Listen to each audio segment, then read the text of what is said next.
দশম থেকে নবম গ্রেডে উন্নীত করা না হলে ১ ডিসেম্বর থেকে কমপ্লিট ৭ জন কর্মসূচির ঘোষণা করেছেন উচ্চ মাধ্যমিকের শিক্ষকরা। বৃহস্পতিবার সকালে শিক্ষা ভবনের সামনে বাংলাদেশ মাধ্যমিক শিক্ষক সমিতির ব্যানারে অবস্থান নেন তারা।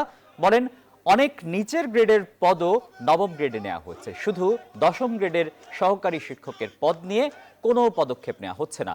দীর্ঘদিন ধরেই এই বৈষম্য চলছে বলে অভিযোগ করেন শিক্ষকরা। মাধ্যমিক শিক্ষার প্রাণ হচ্ছে শিক্ষক, এবং শিক্ষকরা যদি ভালো না থাকে তাহলে এই পেশাটা কখনোই আমাদের শিক্ষার্থীদের ভালো কিছু সার্ভিস দিতে পারবো না। এনটি পদ নবম গ্রেড সহ 4 স্তরীয় পদসুপানের আলোকে মাধ্যমিক শিক্ষা ক্যাডার ধরে এই মাধ্যমিক অধিদপ্তর আলাদা করতে হবে।